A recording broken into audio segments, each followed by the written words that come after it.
నమస్తే, welcome to our channel. నేను సౌజన్య. జనసేనకు ఏపీ హైకోర్టు నుంచి భారీ ఊరట లభించింది. సో జనసేనకి పార్టీ గుర్తు గాజు గ్లాసు.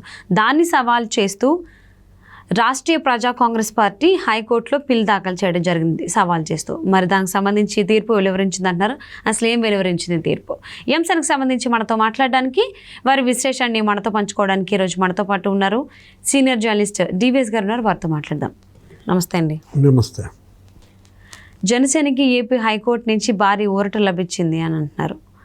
ఏదైతే కోర్టులో సవాల్ చేశారో రాష్ట్రీయ ప్రజా కాంగ్రెస్ వాళ్ళు గాజు గ్లాస్కి సంబంధించి, అసలు ఏం జరిగింది ఏంటి? గ్లాస్ అంటే సైన్యం. గ్లాసు పగిలిందంటే పదునెక్కుద్ది. ఇందులో డైలాగు ఉస్తాద్ భగత్ సింగ్ గ్లాస్ పగిలింది, ఎవరిది? పదునెక్కింది. ఎవరు గుచ్చుకుంటుంది అంటావు?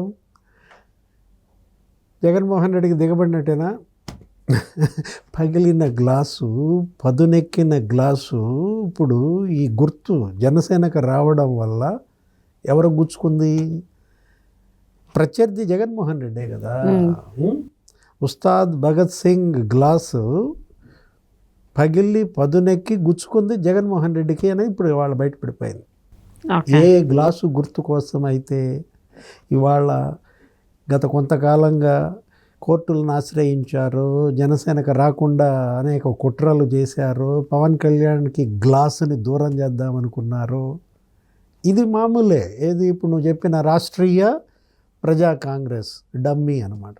దాన్ని అడ్డం పెట్టుకుని రాష్ట్రీయ ప్రజా కాంగ్రెస్ భుజాల మీద తుపాకీ పెట్టి కాలుద్దామని చూశారు. గ్లాసుని పగిలింది, గుచ్చుకుందనమాట. ఎవరికి?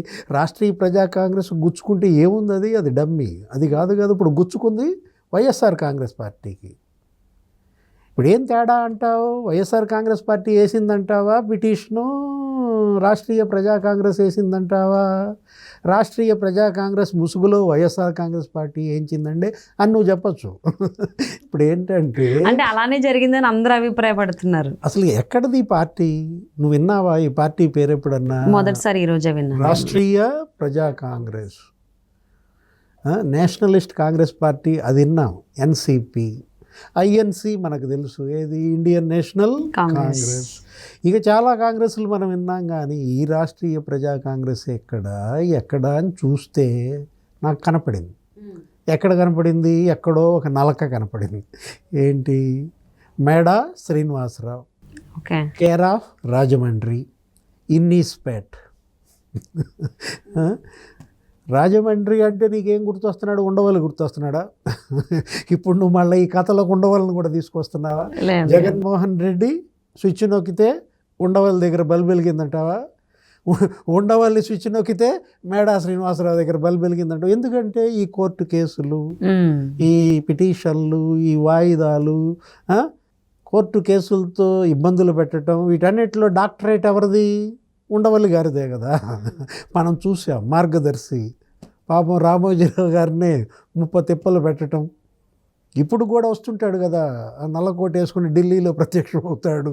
నిన్న కూడా చూస్తుంటావు. మార్గదర్శి అయిపోయింది, దానిపైన రామోజీరావు శిక్ష పడిపోతుంది అన్నట్టుగా. ఇప్పుడు దీనిలో ఉండవల్లి హస్తం ఏంటి? దీనిలో జగన్మోహన్ రెడ్డి హస్తం ఏంటి? ఇప్పుడు ఎందుకు ఇంత కుట్ర? ఎందుకు? పవన్ కళ్యాణ్ అంటే భయమా? నేరుగా పవన్ కళ్యాణ్ ఎదుర్కోలేక ఈ చాటుమాటు దొంగ దెబ్బల? గ్లాసు గుర్తు జనసేనకు వస్తే వీళ్ళకి ఎందుకు భయం? ఆల్రెడీ జనసేనకు ఉంది కదా. లాస్ట్ టైం కంటెస్ట్ చేశాడు 2019లో. జనసేన, సిపిఐ, సిపిఎం, బిఎస్పి ఇవన్నీ కలిసి ఒక కూటమిగా ఏర్పడి గత ఎన్నికల్లో పోటీ చేశాయి. ఆయన కూడా ఒక 130 సీట్లలో పోటీ చేశాడు. ఎవరు? పవన్ కళ్యాణ్ 2 చోట్ల అసెంబ్లీలో వేశాడు. ఒక సీటు ఏమో గెలిచారు. ఎక్కడ? రాపాక వరప్రసాద్ రాజోలో ఏదో సీటు ఎమ్మెల్యే. 6%, 8% ఓట్లు వచ్చాయి. అప్పుడే ప్రజారాజ్యం పార్టీ చిరంజీవి పెట్టి 17% ఓట్లు తెచ్చుకున్నాడు. 17 మంది ఎమ్మెల్యేలను గెలిపిస్తే అన్న ఓటు పర్సంటేజ్లో ఇతను సగం నిలబెట్టుకోగలిగాడు. మళ్ళా అన్న స్థాయికి ఎదగటానికి ప్రయత్నిస్తున్నాడు. ఇప్పుడు ఆల్రెడీ ఆయన కొన్ని ప్యాకెట్స్లో 25% దాటింది అంటున్నారు. ఏది జనసేనకి. ఈస్ట్ గోదావరి, వెస్ట్ గోదావరి, ఉత్తరాంధ్ర కొన్ని ప్రాంతాలు, గుంటూరు, కృష్ణా కొన్ని ఏరియాస్లో. రాయలసీమలో జనసేన ఇంపాక్ట్ లేకపోవచ్చు, 2% 3% ఉండొచ్చు. కానీ తిరుపతిలో చిరంజీవి పోటీ చేసినప్పుడు గెలిచాడు ఆయన. సొంత ప్రాంతంలో ఓడిపోయినా చిరంజీవి తిరుపతిలో గెలిచాడు. ఇప్పుడు జనసేన పోటీ చేస్తోంది, తెలుగుదేశం బీజేపీ అలయన్స్.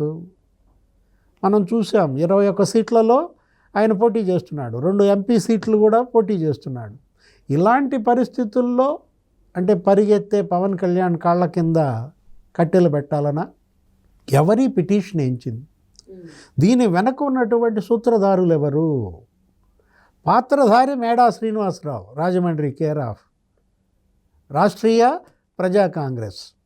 ఇది కాదు కదా అసలు. సూత్రధారులు ఎవరంటున్నా? నువ్వు పాత్రధారులు సూత్రధారులు అంటే మళ్ళీ వివేక హత్య కేసు అంటావు.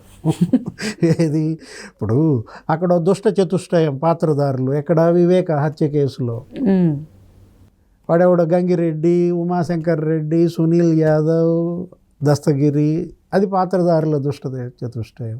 అక్కడ సూత్రధారుల దుష్ట చతుష్టయం ఇంకోటి ఉంది, సునీత.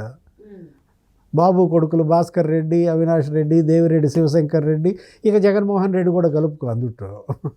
ఇప్పుడు ఇక్కడ దుష్ట చతుష్టయం ఎవరు? ఎక్కడ ఈ గ్లాస్ పగలగొట్టాలని చూసింది ఎవడు? తెలియదా? గ్లాస్ పగిలితే పదును ఎక్కుద్ది, పదును ఎక్కితే గుచ్చుకుంటుందని తెలియదా మీకు? ఇప్పుడు గుచ్చుకునే పరిస్థితి ఎందుకు తెచ్చారు?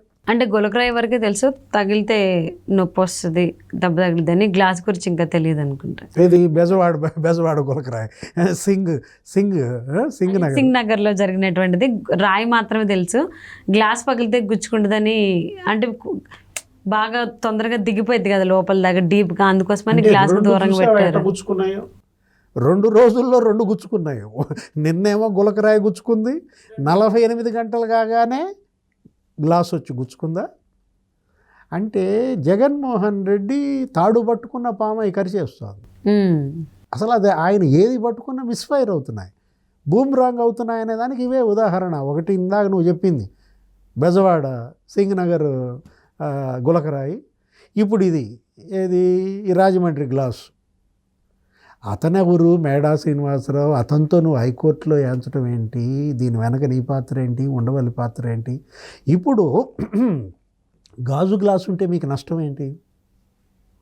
ఏమంటాడు జగన్మోహన్ రెడ్డి? మొత్తం ప్రచార సభల్లో గిరగిర్రం తిరుగుతా, ఈ సిద్ధం సభల్లో, మేమంతా సిద్ధం సభల్లో మాట్లాడితే చాలు గ్లాసు ఎక్కడో ఉండాలంటాడు.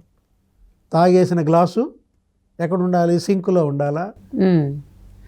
తాగేసిన గ్లాసు పింగాణిదైతే, గాజు గ్లాసు అయితే కడుక్కుంటారు, వాడుకుంటారు.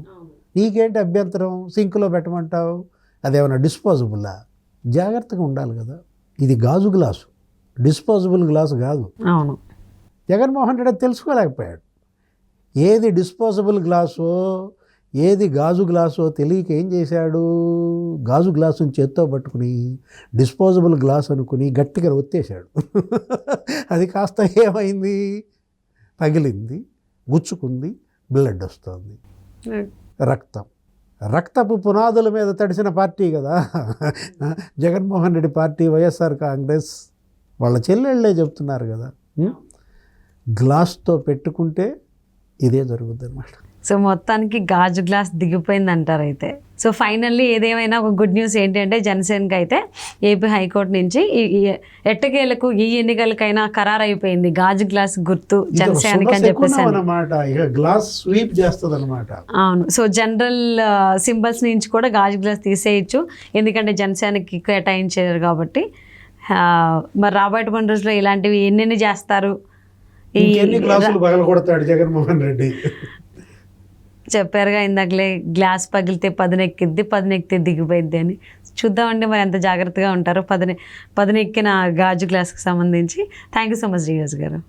నమస్తే.